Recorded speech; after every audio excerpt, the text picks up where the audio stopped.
Torej, 12 mesecev krat 40, res kalkulator, 1000, ne vem koliko, menstruacij.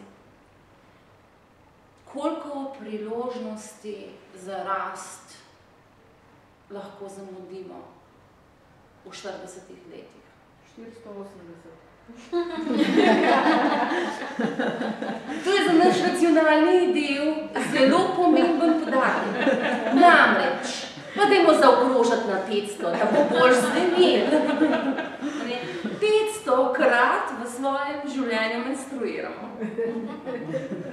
In 500 krat imamo priložnost nasanjati, spustiti, kar nas ne podpira.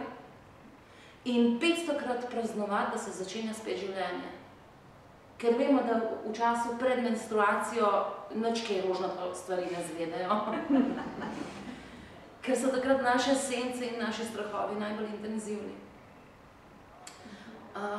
Ampak da grem nazaj na obrede, na prehod.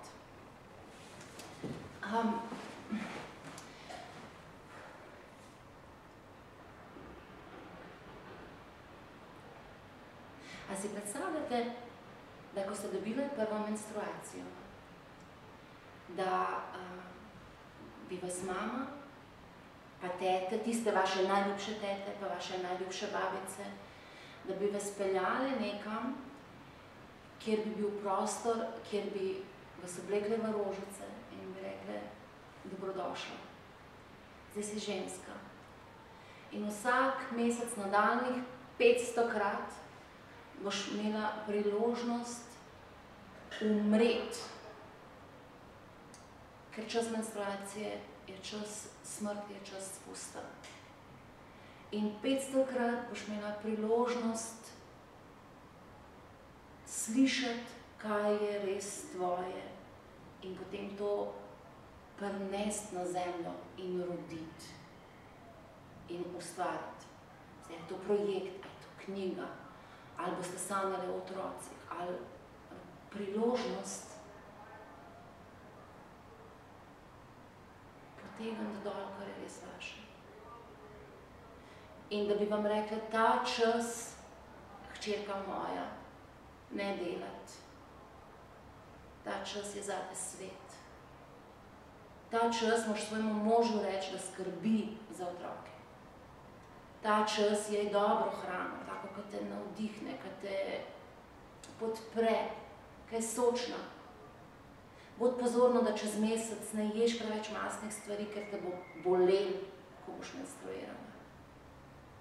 Če te bo bolel, je to alarm, ker ti telo nekaj sporoča. Prisluhni, kaj je ta alarm. A ne? Alarm. Mama. Ja. Dođi, majka, dođi. Ja, ne še odlom.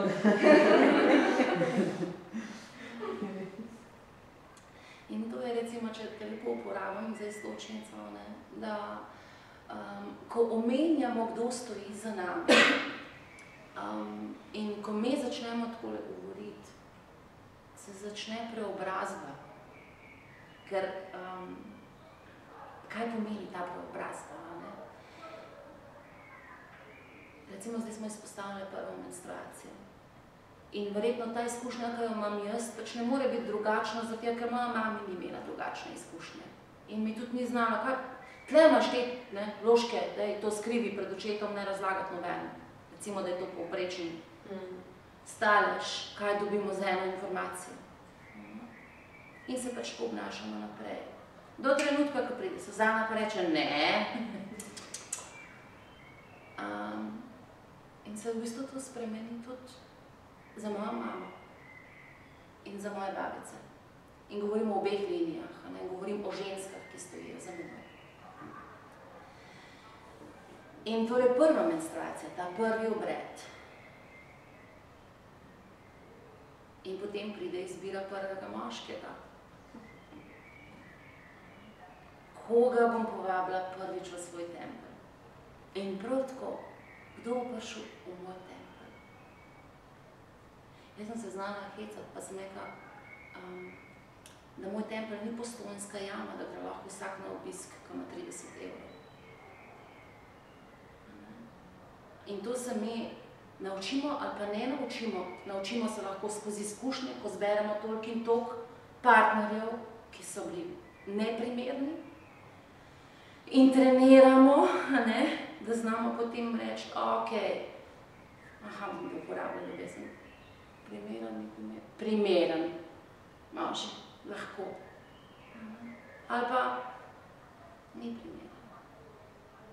In to je spet pogojeno s tem, kakšen odnos imam do sebe. In štarta v bistvu s prvo menstruacijo.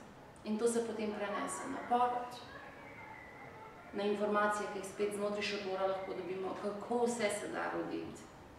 Ne samo s kleščami pa epiduralno, ampak na res lepe načine.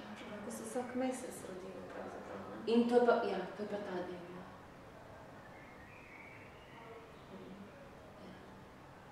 Pa še ta del bi omenila, da ne zaključimo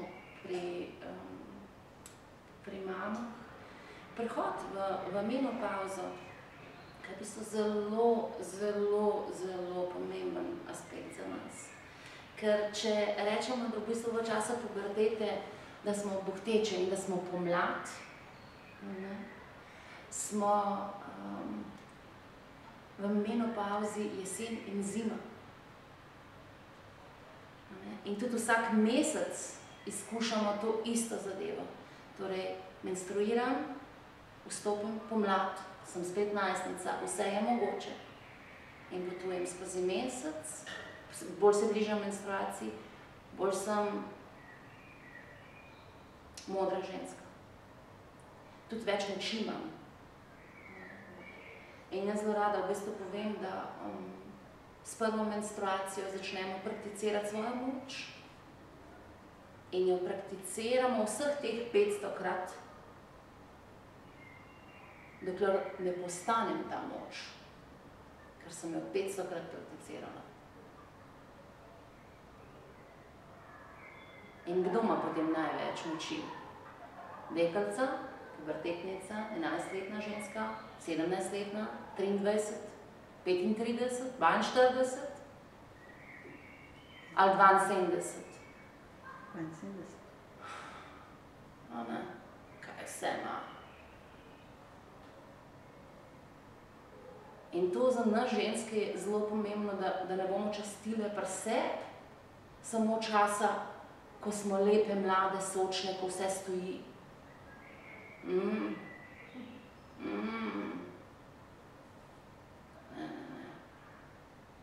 Nisem za manj 500-krat prakticirala, ne bi mene zabavati.